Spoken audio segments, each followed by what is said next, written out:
আসসালামু আলাইকুম সুপ্রিয় শিক্ষার্থী বন্ধুরা, আশা করি তোমরা সকলে ভালো আছো। তোমাদের সকলকে ধন্যবাদ এই ভিডিওটি ওপেন করার জন্য। এই ভিডিওটিতে আমরা আলোচনা করব পার্টস অফ স্পিচ সম্পর্কে, যেটি গ্রামারের প্রথম অংশ। তো বন্ধুরা, আমাদের যে বই লিখিত করা হয়েছে এই বইগুলো কিন্তু সম্পূর্ণ পার্টস অফ স্পিচের উপরে নির্ভর করে লিখিত হয়। তাই আমরা এই পার্টস অফ স্পিচকে জেনে নেব খুবই সুন্দর করে। যদি তুমি পার্টস অফ স্পিচকে সুন্দর করে জানতে পারো তাহলে অবশ্যই তুমি গ্রামার পড়তে হতে পারো। দেখো, আমরা পার্টস অফ স্পিচ সম্পর্কে জেনে নেব। প্রথমে আমরা এই পার্টস অফ স্পিচের শব্দের অর্থগুলো জেনে নিই। পার্ট অর্থ অংশ, পার্ট অর্থ অংশ, অফ অর্থ এর, আর স্পিচ অর্থ হচ্ছে বাক্য। এবার তোমরাই বলতে পারবা এর অর্থ দ্বারাই কি। বাক্যে অংশ, পার্টস অফ স্পিচ অর্থ কি, আমি এটা সামনে লিখে দেই। বাক্যে অংশ, পার্টস অফ স্পিচ অর্থ কি, বাক্যের অংশ। এবার আমরা জানবো এই পার্টস অফ স্পিচের সংজ্ঞা, নতুন করে জানবো আমরা পার্টস অফ স্পিচের সংজ্ঞা। এবার আমরা লিখলাম বাক্যে ব্যবহার অনুযায়ী,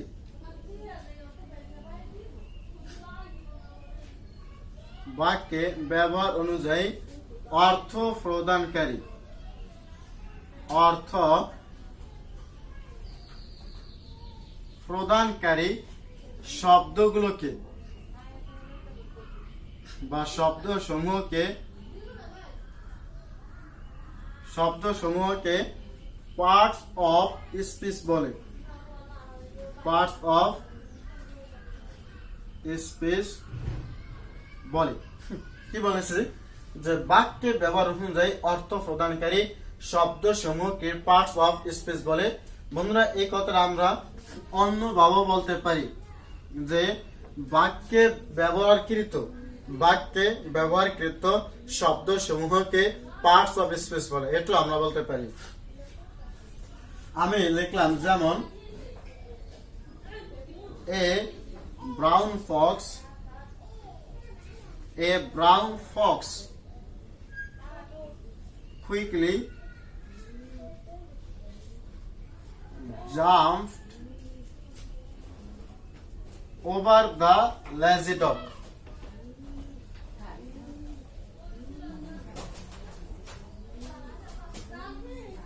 এখানে আমি একটি সেন্টেন্স লিখেছি, a brown fox quickly jumped over the lazy dog। এই সেন্টেন্সটির ভিতরে তোমার ABC সিরিজে 26টি অক্ষর রয়েছে, 26টি অক্ষর পুরো রয়েছে একটি সেন্টেন্সের ভিতরে। যাই হোক, এখানে এর অর্থ আছে একটি, ব্রাউনের অর্থ আছে অর্থাৎ বাদামি, ফক্স এর অর্থ আছে শিয়াল, কুইকলি অর্থ দ্রুত, জাম্পড ওভার অর্থ লাফিয়ে পড়া, লাফ দেওয়া, দা অর্থ টিটা বা খানাখানি, লেজি অর্থ অলস, আর ডগ অর্থ কুকুর। এই যে বন্ধুরা যে বাক্যটা আমি ব্যবহার করেছি, এই বাক্যের ভিতরে প্রত্যেকটি শব্দের অর্থ প্রদান করে, প্রত্যেকটি শব্দে কি করে অর্থ প্রদান করে। আর তাই লিখছি অর্থ প্রদানকারী, অর্থাৎ অর্থ আছে এমন শব্দ সমূহকে পার্টস অফ স্পিচ বলে। তো এখানে পুরো সেন্টেন্সটা কিন্তু পার্টস অফ স্পিচ না, পুরোটা হচ্ছে একটি সেন্টেন্স। কিন্তু এই সেন্টেন্সের ভিতরে যে শব্দগুলো ব্যবহার করা হয়েছে, এই শব্দগুলো অর্থ রয়েছে, এই শব্দগুলোকে বলা হয় এক একটা পার্টস অফ স্পিচ। তাহলে পার্টস অফ স্পিচ কয় প্রকার। এবার আমরা জানবো পার্টস অফ স্পিচ এর প্রকারভেদ।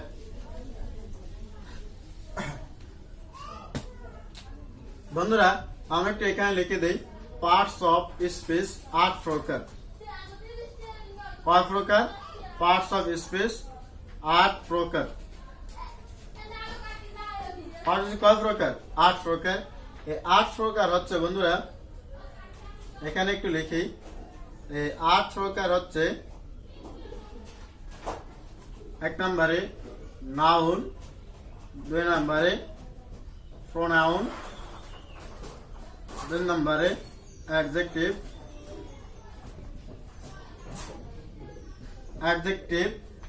4 নম্বরে ভার্ব, 5 নম্বরে অ্যাডভার্ব, 6 নম্বরে preposition শন, 7 নম্বরে কনজাংশন, কনজাংশন, 8 নম্বরে ইন্টারজেকশন, ইন্টারজেকশন। এই 8টা হচ্ছে তোমাদের পার্টস অফ স্পিচ। এবার এই 8টা পার্টস স্পিচকে আমরা আলাদা আলাদা ভাবে জেনে নেব। বন্ধুরা, এই ক্লাসে শুধুমাত্র পার্টস অফ স্পিচের বেসিক ধারণা। পরবর্তী ভিডিওগুলোতে আমরা এক একটা সমস্যা নিয়ে আমরা আলোচনা করব। নাউন নিয়ে, প্রোনাউন, অ্যাডজেক্টিভ নিয়ে আলাদা আলাদা এক একটা পরিবার রয়েছে, এই পরিবার নিয়ে আমরা আলোচনা করব। কিন্তু এখানে আমরা শুধুমাত্র পার্টস অফ স্পিচের বেসিক জেনে নেব বিস্তারিতভাবেই। এবার আমরা জানলাম যে পার্টস অফ স্পিচ কাকে বলে, পার্টস অফ স্পিচ কত প্রকার ও কি কি। এখন এই পার্টস অফ স্পিচ 8 প্রকার। এই 8 প্রকারগুলোর মধ্যে আবার যে সমস্যাগুলো রয়েছে আমরা একটু সুন্দর করে জেনে নেই। প্রথমে হচ্ছে নাউন। প্রথমে কি? নাউন। তো নাউন অর্থ হচ্ছে নাম। নাউন অর্থ কি? নাম। তার মানে হচ্ছে কোন কিছু নামকে, কোন কিছুর নামকেই পার্টস অফ নাউন বলে। কোন কিছু নামকেই নাউন বলে। কোন কিছু নামকেই নাউন বলে। তুমি যে ভিডিওটি দেখতেছো, তোমার যে একটি নাম রয়েছে, ওই নামটি কিন্তু নাউন, অর্থাৎ কোন কিছু নামকেই নাউন বলে। আমি কিছু এক্সাম্পল লিখি, যেমন লিখলাম পাহাড়। প্রথমেই পাহাড় কিন্তু নাম। তারপরে লিখলাম, মনে করো দৈনিক, দা ডেইলি স্টার, লিখলাম দা ডেইলি স্টার। দা ডেইলি স্টার একটি পত্রিকার নাম, দা ডেইলি স্টার। এরপরে আমি লিখলাম ইমরান। এরপর আমি লিখলাম ছাগল।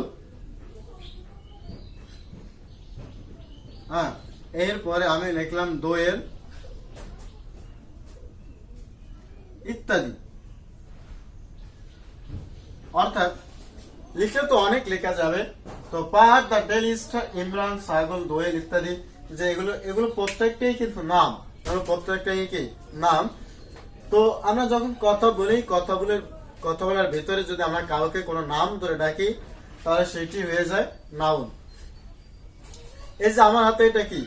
কলম। এটা নাম আছে, এর নাম কি? কলম। তাই এটা হচ্ছে নাউন। এই কলম নামটি, কলম শব্দটি হচ্ছে কি? নাউন। আশা করি বিষয়টি বুঝাইতে পেরেছি। অর্থাৎ কোনো কিছু নাম যদি হয়, তাহলে সেটি হয়ে যায় নাউন। তো নাউনের বিশাল পরিধি রয়েছে। আমরা এটি পরবর্তীতে আলাদা ক্লাসে আলোচনা করব। এরপর বন্ধুরা দেখি, নাউনের পরে আসে প্রোনাউন। প্রোনাউন। প্রোনাউন অর্থ হচ্ছে নাউনের পরিবর্তে, নাউন এর পরিবর্তে যে ওয়ার্ড ব্যবহার করা হয়, যে ওয়ার্ড ব্যবহার করা হয় তাকে প্রোনাউন বলে। তাকে কি বলে? প্রোনাউন বলে। নাউনের পরিবর্তে যে শব্দ ব্যবহার করা হয় তাকে প্রোনাউন বলে। কিভাবে? আমি একটু এখানে সেন্টেন্স লিখি, যে আমি এখানে লিখে, মনে করো Sumana is a good girl. Good girl। এখানে লিখলাম she reads Holy Quran। Holy Quran daily।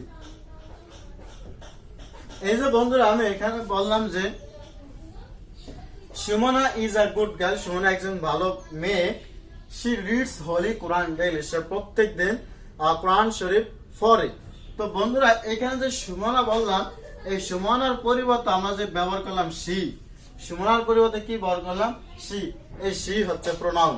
কারণ যে নামটি এখানে রয়েছে সুমনা, এই সুমনার পরিবর্তে আমরা ব্যবহার করছি শি। এবং এই শি কাকে ইন্ডিকেট করে? এই সে কিন্তু সুমনাকে ইন্ডিকেট করে, সুমনায় কি বোঝে? যেমন Sumana is a good girl, Sumana একজন ভালো মেয়ে।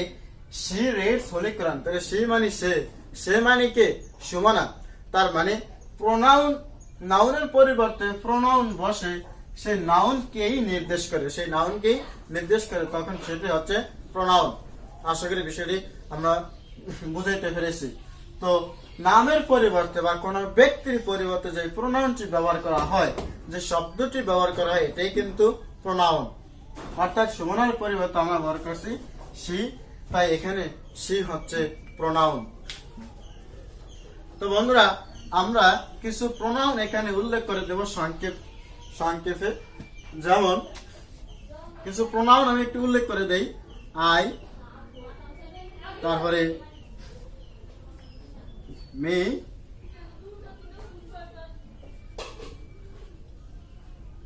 তারপরে আমি আরো কিছু প্রোনাউন উল্লেখ করে দেই। উই, আস, ইউ, তারপরে দে, আরেকটা প্রোনাউন দেই ইট।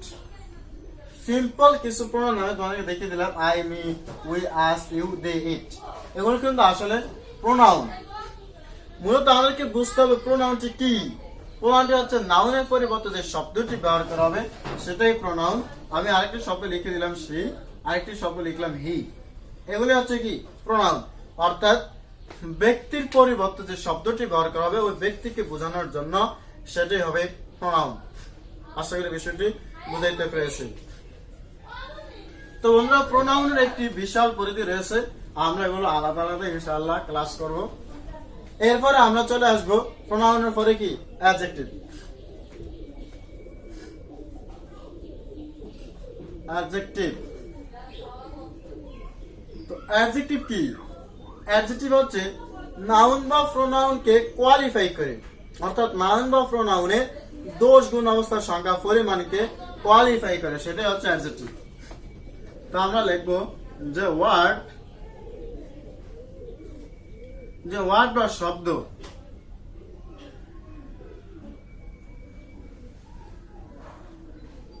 দ্বারা নাউন বা প্রোনাউন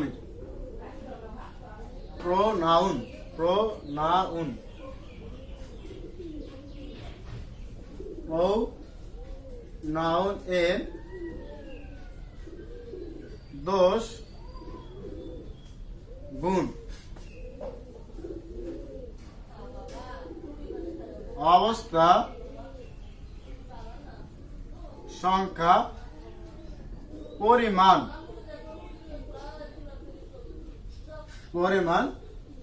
ইত্যাদি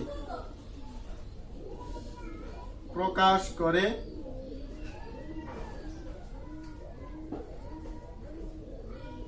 তাকে অ্যাডজেক্টিভ বলে। তাকে কি বলে? অ্যাডজেক্টিভ বলে। আমি কি বলেছি? যে ওয়ার্ড দ্বারা নাউন বা প্রোনাউনের দোষ, গুণ, অবস্থা, সংখ্যা, পরিমাণ। দোষ, গুণ, অবস্থা, সংখ্যা এবং পরিমাণ, এই পাঁচটির যে কোনো একটি বোঝাবে, সেটি হয়ে যাবে অ্যাডজেক্টিভ। যেমন একটি এক্সাম্পল যদি আমরা দেখি তাহলে আমরা ক্লিয়ার হয়ে যাব। রহিম is a good student। এখানে আমি গুড এর নিচে আন্ডারলাইন করলাম। তো বন্ধুরা, রহিম ইজ এ গুড স্টুডেন্ট, আমি বললাম যে রহিম একজন ভালো ছাত্র। আমি এটা বলি নাই রহিম ছাত্র, এটি বললো কিন্তু সেন্টেন্স সঠিক। রহিম ইজ এ স্টুডেন্ট, রহিম একজন ছাত্র। কিন্তু আমি এটা না বলে বরং আরো একটু সুন্দর করে বলেছি যে রহিম একজন ভালো ছাত্র। তো বন্ধুরা, আমি যে রহিমের ক্ষেত্রে ভালো শব্দটা ব্যবহার করেছি, অর্থাৎ রহিমের ভালো যে গুণ, একটি গুণ তুলে ধরছি, সেটি হচ্ছে ভালো। এই ভালো শব্দটি হচ্ছে অ্যাডজেক্টিভ, অর্থাৎ এই গুড শব্দটা হচ্ছে কি? অ্যাডজেক্টিভ। আমি যদি বলতাম যে রহিম ইজ এ ব্যাড বয়, তাহলে রহিম একজন খারাপ ছেলে। তো রহিম যে একজন খারাপ, অর্থাৎ রহিমের যে গুণ, এই গুণটা হচ্ছে সে খারাপ, অর্থাৎ দোষ। রহিমের যে দোষ তুলে ধরছি, খারাপের যে দোষটা তুলে ধরছি, সেটাই হচ্ছে অ্যাডজেক্টিভ। এরপরে যদি এরপরে যদি আমি বলি যে I need 1 KG of tomatoes, আমার 1 কেজি টমেটো দরকার। এইখানে যে 1 কেজি পরিমাণ বুঝিয়েছি, এই পরিমাণটাই হচ্ছে কিন্তু বন্ধুরা অ্যাডজেক্টিভ। ক্লিয়ার? তারপরে বন্ধুরা I have 1 pen, I have a 1 pen, এই যে 1 আই হ্যাভ আ 1 পেন, আমার একটি কলম আছে, একটা দ্বারা সংখ্যা বুঝিয়েছে, তাই এখানে হচ্ছে এই 1 অ্যাডজেক্টিভ। আশা করি তোমরা বিষয়টি বুঝতে পেরেছ। অর্থাৎ অ্যাডজেক্টিভ হচ্ছে দোষ গুণ অবস্থার সংখ্যা পরিমাণের যে কোনো একটা যদি হয় তাহলে সেটা হয়ে যাবে অ্যাডজেক্টিভ। তো বন্ধুরা আরেকটি কথা মনে রাখি যে অ্যাডজেক্টিভ অবশ্যই নাউন বা প্রোনাউনকে কোয়ালিফাই করে বা মডিফাই করে এবং তার পূর্বে বসে। এরপরে বন্ধুরা আমরা চলে যাব ভার্বের মধ্যে। এরপর আমরা চলে যাব ভার্ব। ভার্ব মানে হচ্ছে তো ক্রিয়া, তোমরা জানো ভার্ব মানে কি ক্রিয়া। তো আমরা এখানে লিখব যে ওয়ার্ড বা শব্দ, যে ওয়ার্ড বা শব্দ কোন ব্যক্তি, বস্তু সম্পর্কে বলে তাকে ভার্ব বলে।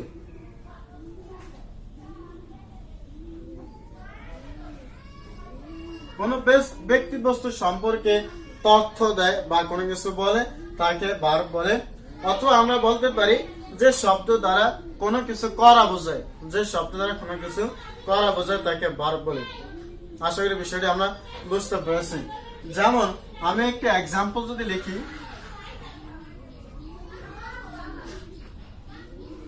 আমি যদি একটা এক্সাম্পল দেখি যে আই টিচ দ্য স্টুডেন্টস,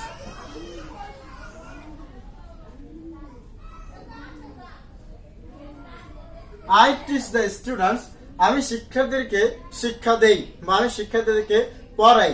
তো বন্ধুরা আমার সম্পর্কে একটা তথ্য দিয়েছে, আমার সম্পর্কে একটা কিছু কথা বলছে। কি বলছে? যে আমি স্টুডেন্টকে কি পড়াই। যে পড়ানোই হচ্ছে কি আমার কাজ, পড়ানো হচ্ছে কি আমার কাজ, তাই এটা হচ্ছে ভার্ব। আরেকটা যদি কথা বলি সুন্দর করে, যে they play ball, they play বল, তারা বল খেলে। তো কেউ যদি প্রশ্ন করে তারা কি করে, কেউ যদি বলে যে তারা কি খেলে, তারা বল খেলে, যাই তারা বল খেলে, তারা কি করে, প্রশ্ন যদি তারা কি করে, তারা বল খেলে।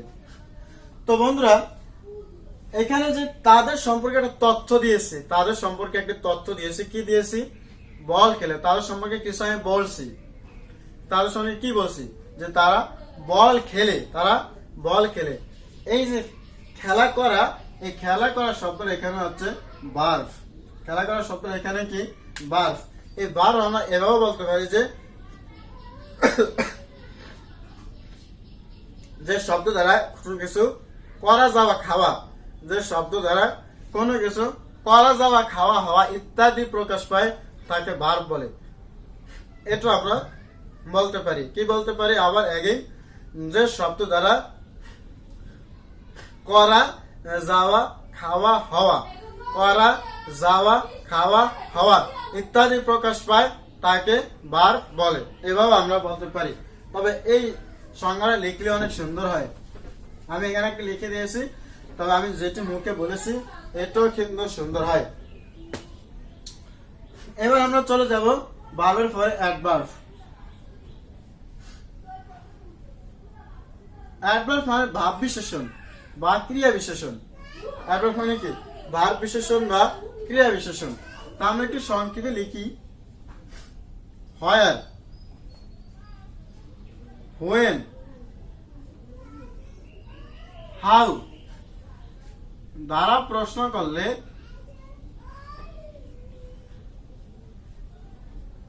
প্রশ্ন করলে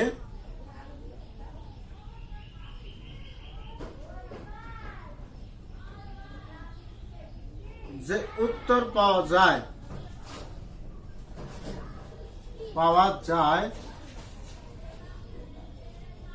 তাই অ্যাডভার্ব বা তাকে অ্যাডভার্ব বলে, তাই অ্যাডভার্ব।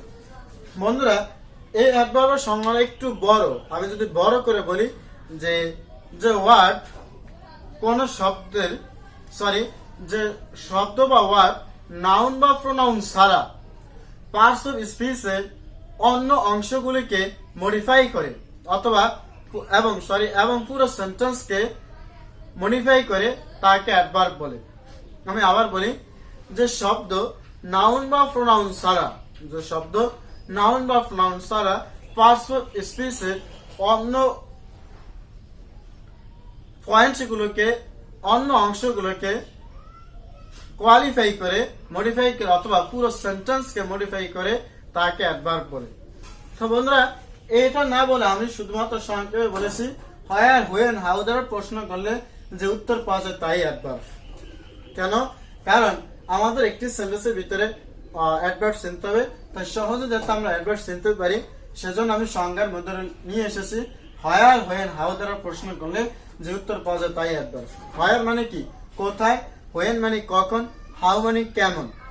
দ্বারা যদি আমরা কোথায়, কখন, কেমন দ্বারা প্রশ্ন করে যে উত্তর পাবো সেটাই হচ্ছে আমাদের অ্যাডভার্ব। আশা করি বুঝতে পেরেছি। আর অ্যাডভার্বের সংজ্ঞা যদি আমরা বিস্তারিত করে বলতে চাই সেটা তো আমি বলে দিয়েছি যে ওয়ার্ড টো নাউন বা প্রোনাউন ছাড়া পুরো সেন্টেন্সকে মডিফাই করে বা সেন্টেন্সের অন্যান্য অংশকে মডিফাই করে তাকে অ্যাডভার্ব বলে। তবে অ্যাডভার্ব তিনটি অংশকে মডিফাই করে, ভার্ব, অ্যাডভার্ব এবং অ্যাডজেক্টিভ। এই তিনটি অংশকে সবচেয়ে বেশি মডিফাই করে। যাই হোক বন্ধুরা, এখন আমরা এক্সাম্পলের মাধ্যমে জানবো যে আমি যদি বলি কাম ইন, ভিতরে আসো। এখন যদি প্রশ্ন করি কোথায় আসো, এই যে কোথায় দ্বারা প্রশ্ন করছে, কোথায় আসো, ভিতরে। তার ভিতরে এখানে যে উত্তরটা পাই এই উত্তরটা হচ্ছে অ্যাডভার্ব, অর্থাৎ ইন হচ্ছে এখানে অ্যাডভার্ব। আশা করি বিষয়টি বুঝাইতে পেরেছেন। যেমন আমি যদি বলি যে he will go to Dhaka, DHAK, Dhaka at 4 PM। তো বন্ধু, আমি বলেছি he will go to Dhaka at 4 PM। সে 4টার সময় ঢাকা যাবে। তো উত্তর আসবে 4টার সময় ঢাকা যাবে। কোন সময়? 4টার সময়। এজন্য সময়টা কখন ঢাকা যাবে, সময়টা এখানে অ্যাডভার্ব হিসেবে ব্যবহার হয়। অথবা সে মাঝে মাঝে এখানে আসে, মানে সে প্রায় এখানে আসে, আমি যদি বলি যে he often, often comes here, সে প্রায় এখানে আসে, তার মানে সে কতবার এখানে আসে। যদি প্রশ্ন করি সে কতবার এখানে আসে, সে প্রায় এখানে আসে, সেজন্য উত্তর পেয়েছে আমরা প্রায়। আর তাই এই প্রায় শব্দটা হচ্ছে অ্যাডভার্ব, অর্থাৎ ওপেন শব্দটা হচ্ছে অ্যাডভার্ব। তাহলে আমরা একটি সেন্টেন্সের মধ্যে থেকে কিভাবে অ্যাডভার্ব খুঁজে পাবো? হোয়েন, হোয়ার, হাউ অথবা হাউ অফেন এই শব্দগুলো দ্বারা প্রশ্ন করলে যে উত্তর আমরা পেয়ে যাব ওই উত্তরটাই হয়ে যাবে অ্যাডভার্ব। আশা করি আমরা বিষয়টি বুঝতে পেরেছি। এবং বন্ধুরা, অ্যাডভার্ব কিন্তু এখানে শেষ নয়। অ্যাডভার্বের একটি পরিবার রয়েছে এবং আমরা পরবর্তী ক্লাসে ধীরে ধীরে আলোচনা করব। এরপরে আমরা জানবো অ্যাডভার্বের পরে আসে কি? প্রিপজিশন। এরপরে আমরা জানবো প্রিপজিশন সম্পর্কে। প্রিপজিশন, প্রি শব্দের অর্থ পূর্বে। প্রি শব্দের অর্থ কি? পূর্বে। প্রি অর্থ পূর্বে, আর পজিশন অর্থ অবস্থান। পজিশন অর্থ অবস্থান। তার মানে প্রিপজিশন শব্দের অর্থ কি? পূর্বের অবস্থান। প্রি শব্দের অর্থ পূর্বে, পজিশন অর্থ অবস্থান। তার মানে প্রিপজিশন শব্দের অর্থ কি দাঁড়ালো? প্রিপজিশন শব্দের অর্থ দাঁড়ালো পূর্বে অবস্থান। এখন কার পূর্বে অবস্থান করবে? নাউনের পূর্বে। কার পূর্বে?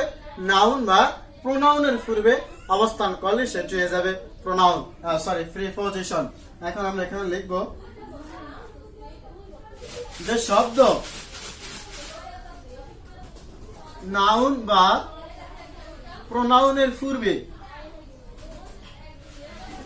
প্রোনাউনের পূর্বে বসে, যে শব্দ নাউন বা প্রোনাউনের পূর্বে বসে, যে শব্দ নাউন বা প্রোনাউনের পূর্বে বসে তার বাক্যে অন্য শব্দের সাথে সম্পর্ক স্থাপন করে, বাক্যে অন্য শব্দের সাথে সম্পর্ক স্থাপন করে। তো কি বলছি? যে শব্দ নাউন বা প্রোনাউনের পূর্বে বসে তার বাক্যের অন্য শব্দের সাথে সম্পর্ক স্থাপন করে এবং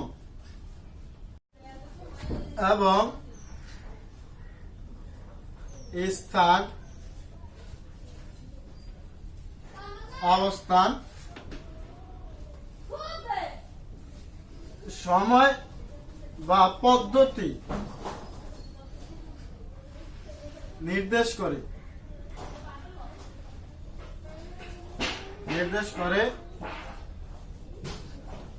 তাকে প্রিপজিশন বলে। কি বলছি? যে শব্দ নাউন বা প্রোনাউনের পূর্বে বসে তার বাক্যের অন্য শব্দের সাথে সম্পর্ক স্থাপন করে এবং স্থান, অবস্থান, সময় বা পদ্ধতি নির্দেশ করে তাকে প্রিপজিশন বলে। প্রিপজিশন সংজ্ঞাটা একটু বড়ই, মানে সেন্টেন্সের মধ্যে নাউন বা প্রোনাউনের পূর্বে বসে, এই নাউন বা প্রোনাউনের পূর্বে বসে সেই শব্দটি অন্য শব্দের সাথে সম্পর্ক স্থাপন করে এই শব্দটি কোথায় আছে তার সেটি নির্দেশ করে, সেটাই হচ্ছে প্রিপজিশন। যেমন আমি যদি বলি যে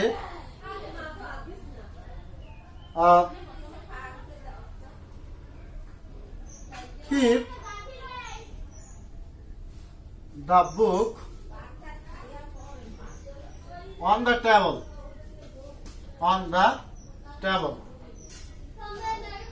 তো বন্ধুরা এখানে আমি অন এর নিচে একটি ইন্ডিকেট করলাম, keep the book on the table, বইটি টেবিলের উপরে রাখো, বা পুট অন যদি কোনো কিছু পড়ে যায়, যাই হোক keep the book on the table, বইটি টেবিলের উপরে রাখো, রাখতে বলছে বইটি টেবিলের উপরে, সেজন্য এজ অন এই টেবিলের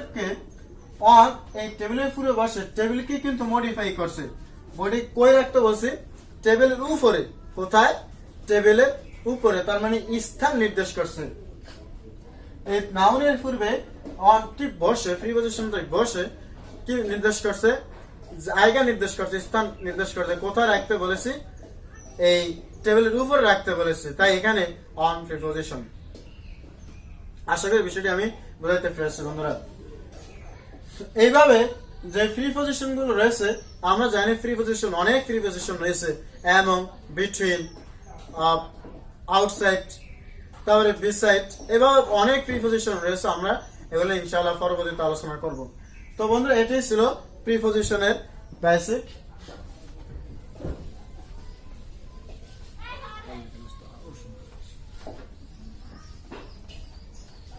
এবার বন্ধুরা আমরা জানবো কনজাংশন সম্পর্কে।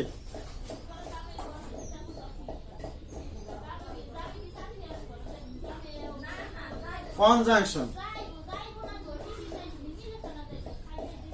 যে ওয়ার্ড বা শব্দ দুটি সেন্টেন্স বা ক্লোজ বা ফ্রেজ বা ওয়ার্ড যুক্ত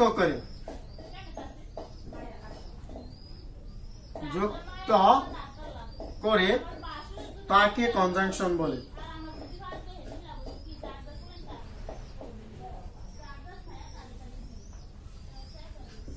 তাই কি বলে কনজাংশন বলে। কি বলছি যে ওয়ার্ড দুটি সেন্টেন্স বা ক্লুজ বা ফ্রেজ বা ওয়ার্ড কে যুক্ত করে তাকে কনজাংশন বলে। একটু উদাহরণ দিলে ভালো করে বুঝতে পারবে। আমি যদি বলি হি ইজ পুয়ার,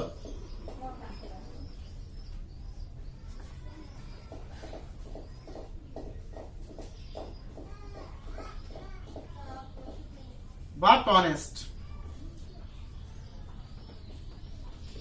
তো আমি বলছি he is poor but honest, সে গরিব কিন্তু সৎ, সে গরিব কিন্তু সৎ। হি ইজ পুয়ার, সে গরিব, বাট অনেস্ট কিন্তু সৎ। তো বন্ধুরা এখানে হি ইজ পুয়ার, এই পুয়ার হচ্ছে একটি সেন্টেন্স আর অনেস্ট হচ্ছে একটি শব্দ। তো একটি সেন্টেন্স এবং একটি শব্দের মধ্যে জোড়া লাগিয়েছে কে, অ্যাড করিয়েছে কে, বাট। আর তাই এখানে বাট শব্দ হচ্ছে কনজাংশন। তার মানে একটি সেন্টেন্স এবং একটি শব্দের মধ্যে জোড়া দিয়েছে, অ্যাড করেছে, সংযুক্ত করেছে, যুক্ত করেছে কে, এই বাট। এই বাট হচ্ছে তাই এখানে কনজাংশন। যদি আমি আরেকটি কথা বলি যে I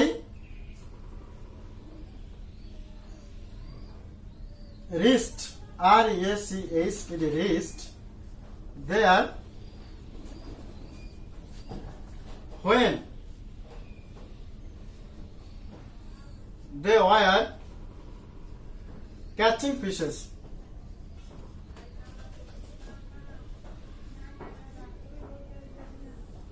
Catching fishes. I reached there when they were catching fishes.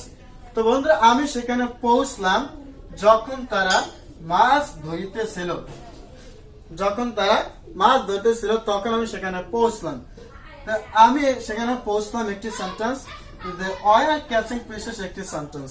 এখানে দুইটি সেন্টেন্স, এই দুইটি সেন্টেন্স কে সংযুক্ত করেছে কে অথবা অ্যাড করেছে কে, when। আর তাই এখানে when হচ্ছে কনজাংশন। when কি কনজাংশন। তো বন্ধুরা এভাবে অনেক কনজাংশন রয়েছে। এবার আমরা জানবো ইন্টারজেকশন। বন্ধুরা ইন্টারজেকশন আর এক্সক্লামেটরি সেন্টেন্স কিন্তু প্রায় সেম। এবার আমরা লিখবো ইন্টারজেকশন এন্ড ফাইনালি শেষ পর্যায়ে চলে এসেছি। ইন্টারজেকশন, ইন্টারজেকশন হচ্ছে যে শব্দ দ্বারা বা যে ওয়ার্ড দ্বারা মনে আকস্মিক ভাব,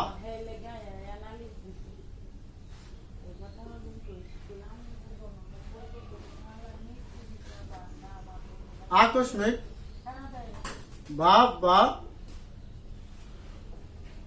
মনে আবেগ প্রকাশ করে।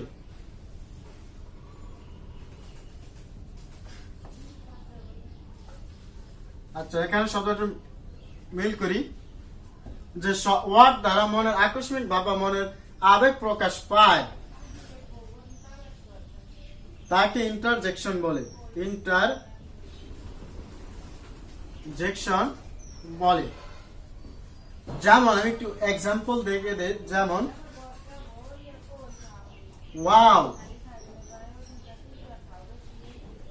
এরপরে লিখতে পারি যে হুররে, এরপর লিখতে পারি কনগ্রাচুলেশনস, কনগ্রাচুলেশনস। এরপর লিখতে পারি লাস। এইভাবে বন্ধুরা অনেক শব্দ রয়েছে, এগুলো কিন্তু আমরা দেখি এক্সক্লামেটরি সেন্টেন্সের মধ্যে, কিন্তু এগুলো আসলে মূলত ইন্টারজেকশনই। তো বন্ধুরা এখানে একটু খেয়াল করি যে ওয়ার্ড দ্বারা মনের আকস্মিক ভাব বা মনের আবেগ প্রকাশ পায় তাকে ইন্টারজেকশন বলে। এই ইন্টারজেকশনকে আমরা বলতে পারি হঠাৎ মনে ভাব প্রকাশ পাওয়া। তো বন্ধুরা ওয়াও, ওয়াও আমরা বলি, হ্যাঁ কোনো কিছু দেখে যখন আমরা একটু স্বাভাবিকের অস্বাভাবিক হয়ে যাই তখন বলে ওয়াও। আর হুররে যখন আমরা গেমে জিতি, খেলায় জিতি অথবা কোনো কিছু আমরা পেয়ে যাই তখন আমরা বলি হুররে। কনগ্রাচুলেশনস, কেউ যদি কোনো কিছুতে সফলতা অর্জন করে তখন আমরা তাকে বলি কনগ্রাচুলেশনস, অভিনন্দন।